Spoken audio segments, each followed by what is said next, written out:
اللہ کی ذات کے بارے میں اپنی زبان اور اپنے دماغ کو ہمیشہ بہت محتاط رکھنا چاہیے۔ اللہ کے ذات عالی کے متعلق اپنی زبان اور اپنے دماغ کو بہت محتاط رکھنا چاہیے۔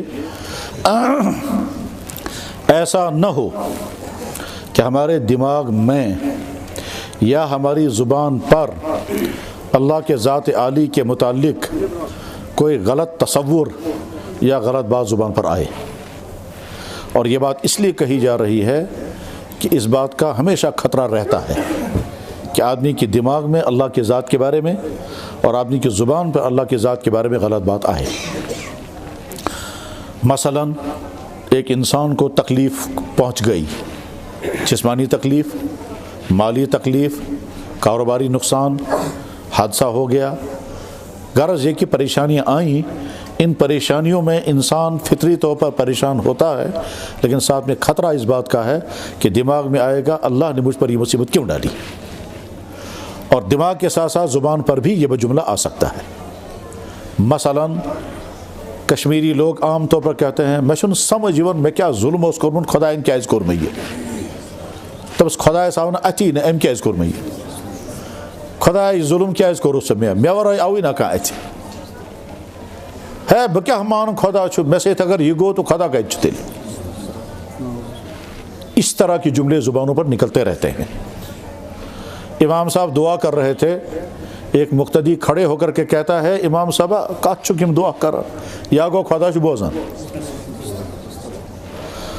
سیلاب آ گیا، بہت بڑا نقصان ہو گیا، جانا ہو خدا صبح ییٚلہِ نہٕ ژےٚ وۄنۍ کنٹرولٕے چھُے ژٕ کیٛازِ چھُنہٕ تیٚلہِ استعفے دِوان۔ یہ اور اس طرح کے جملے زبانوں پر آتے ہیں، آ سکتے ہیں، خصوصاً جب کوئی حادثہ پیش آ گیا۔ تو جواب یہ ہے کہ پریشانیاں، مصیبتیں، حادثے دنیا میں ہر انسان کے ساتھ آ سکتے ہیں، اس کا تعلق گناہ کے ساتھ نہیں ہے۔ مصیبت آنے کا تعلق گناہ کے ساتھ نہیں ہے۔ کیا مطلب اس کا یہ ہے کہ ایسا ہو سکتا ہے ایک انسان بہت نیک، بہت اچھا، پھر بھی مصیبت آ گئی، جیسے صحابہ کرام۔ سب سے زیادہ مصیبتیں کن کو آئیں؟ صحابہ کرام کو، اور صحابہ کرام سے بھی زیادہ مصیبتیں کن کو آئیں؟ اللہ کے نبی علیہ الصلوۃ والسلام کو۔ تو اس لیے ہم فوراً فیصلہ نہیں کرنا چاہیے میں چھُنہٕ سمجھون میں کیا گناہ اس کروں خدائن کیا ترو میں یہ مصیبت، نہیں۔ تو ایک تو اپنی دماغ کو کنٹرول میں رکھنا چاہیے، کبھی بھی اللہ کی ذات کے بارے میں غلط خیالات نہیں آنے چاہیے۔ اس وقت سمجھنا چاہیے اللہ مالک ہے، اللہ کا حق ہے جو چاہے سو کرے۔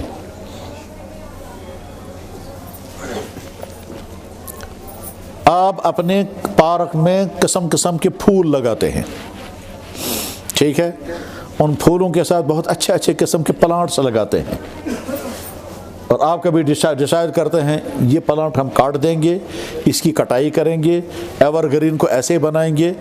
اگر وہ ایور گرین کرے گا میں کیا ظلم کر سکے، میں کٹائی کرا تب کہ میں مالک ہوں، آپ کون ہیں؟ آپ کے گھر میں مرغے ہیں، آپ جس مرغے کو چاہے جس دن چاہیں ذبح کریں، کیوں کر رہے ہیں؟ کہ ہم مالک۔ آپ کے گھر میں گائے ہے، وہ گائے بہت آرام کے ساتھ رہ رہی ہے، آپ نے ڈیسائیڈ کیا یہ کروں قربان، یہ گائے کہہ سکتی ہے یار بکیز مارکس، تو ہم مالک ہیں۔ تو جیسے ہم اپنی چیزوں کے مالک ہیں اور جو چاہے ہم فیصلے کر سکتے ہیں اور کسی کو اعتراض کرنے کا حق نہیں ہے، اللہ بھی تو ہمارا مالک ہے۔ ایک نمبر دو، اللہ کبھی ظلم نہیں کرتے، ان اللہ لا یظلم الناس شیئا، اللہ کسی انسان پر ظلم نہیں کرتے۔ لیکن جب کسی انسان پر مصیبت آتی ہے تو اس مصیبت میں دو مقصد ہوتے ہیں۔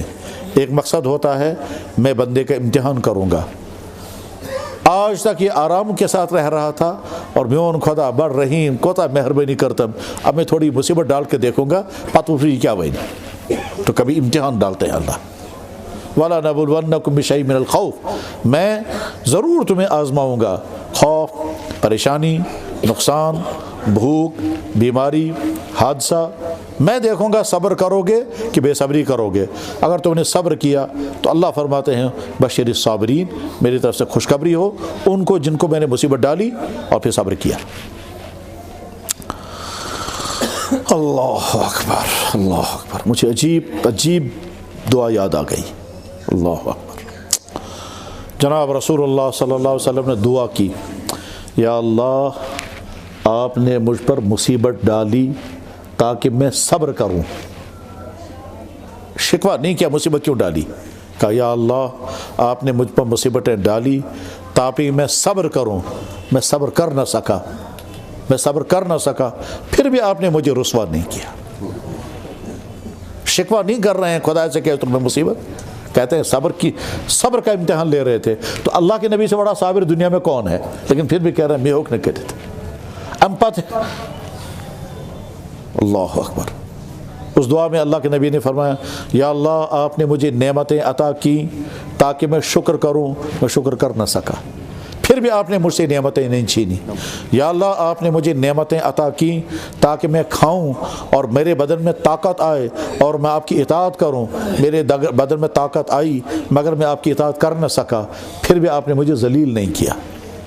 یہ اللہ کے نبی نے دعا کی ہے, الحزب العظم میں موجود ہے. تو خیر میں یہ عرض کر رہا تھا کہ جب خدا نہ خواستہ مصیبت کبھی آئے اور ذہناً تیار رہنا ہے, کبھی نہ کبھی کوئی نہ کوئی مصیبت ضرور آئے گی. صحت کے اعتبار سے, مالیات کے اعتبار سے, گھر کے اعتبار سے. ہو سکتا ہے آپ کو پریشانیاں آئیں والدین کی طرف سے, بیوی بچوں کی طرف سے, پڑوسیوں کی طرف سے, رشتہ داروں کی طرف سے, دفتر کے ملازموں کی طرف سے, افسر کی طرف سے, کسی اور کی طرف سے, کسی اور کی طرف سے مصیبتیں آ سکتی ہیں. اس وقت مصیبت کا مقابلہ کرتے کرتے دماغ یا زبان سے اللہ کے متعلق غلط کمنٹس بات مت کرنا. ایک صحابی کا نام ہے خباب ابن ارت رضی اللہ تعالیٰ عنہ. ان کو پیٹ میں تکلیف تھی. یہ پیٹ کی تکلیف کیا تھی واللہ عالم, لیکن تھی, اور ساری زندگی یہ تکلیف رہی. بار بار اللہ کے نبی علیہ السلام کی خدمت میں آ کر کہتے تھے یا رسول اللہ مجھے اجازت دے میں خودکشی کر لوں.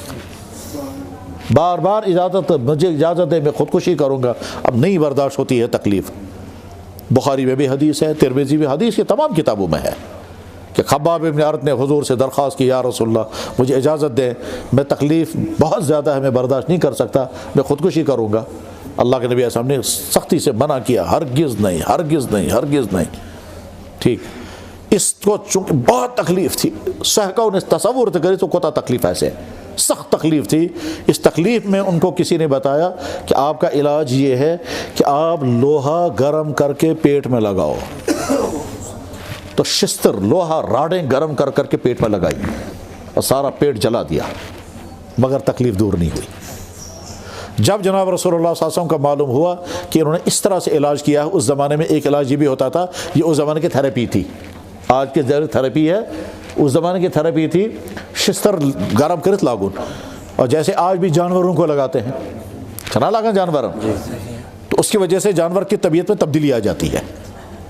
دان چھنا کنٹرولس میں جیون, تو جیسے جانوروں کو داغتے ہیں, داغنا اس کو کہتے ہیں علاج بالکئی, حدیث میں اس کو کہتے ہیں علاج بالکئی. تو اللہ کے نبی علیہ السلام نے اس کے بعد منع کر دیا, آج کے بعد علاج بالکئی کوئی نہیں کرے گا.